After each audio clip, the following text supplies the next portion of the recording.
اعوذ باللہ من الشیطان الرجیم بسم اللہ الرحمن الرحیم۔ تمام ناظرین السلام علیکم ورحمۃ اللہ وبرکاتہ۔ ہمارے یوٹیوب چینل حبیب خدا کو سبسکرائب، لائک، شیئر اور چینل کے بیل آئیکن پر ضرور کلک کریں۔ جزاک اللہ۔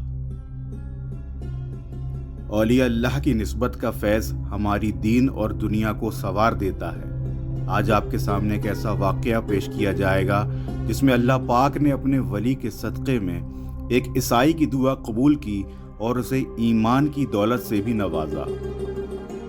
ویرانیوں اور جنگلوں میں ایک مرتبہ حضرت ابراہیم خواص رحمۃ اللہ علیہ کو ایک عیسائی ملا جو کمر میں زنار باندھے ہوئے تھا۔ اس نے ساتھ سفر کرنے کی خواہش آپ سے ظاہر کی۔ اس کے بعد آپ لوگ 7 روز متواتر چلتے رہے۔ نصرانی نے کہا، اے مسلمان عابد و زاہد، ہم لوگ بھوکے ہیں، اس وقت کچھ اپنی کرامات دکھائیے۔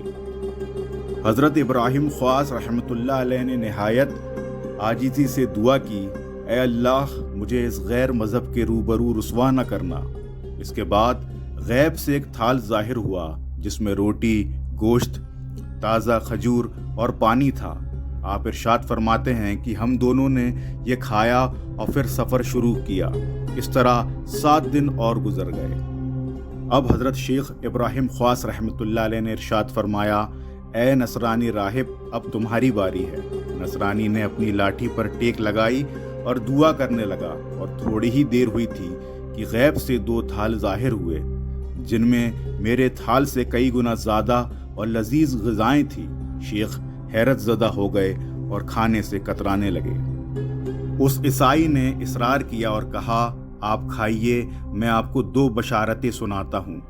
پہلی یہ کہ میں نصرانیت سے تائب ہوتا ہوں۔ یہ کہہ کر اس نے نصرانیت کی علامت اتار پھینکی اور کلمہ پڑھ کے مسلمان ہوا۔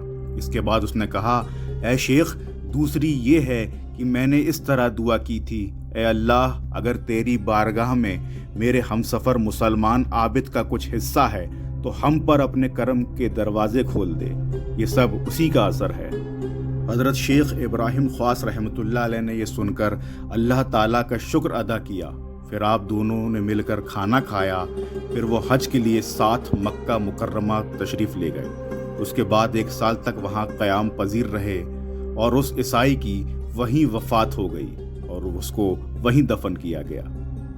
حضرت ابراہیم خواص رحمۃ اللہ علیہ ارشاد فرماتے ہیں، دل کی دوا 5 چیزوں میں ہے: فکر و تدبر کے ساتھ قرآن کی تلاوت، نماز شب، خلوع باطن، وقت سحر، گریہ و زاری اور صالحین کی ہم نشینی۔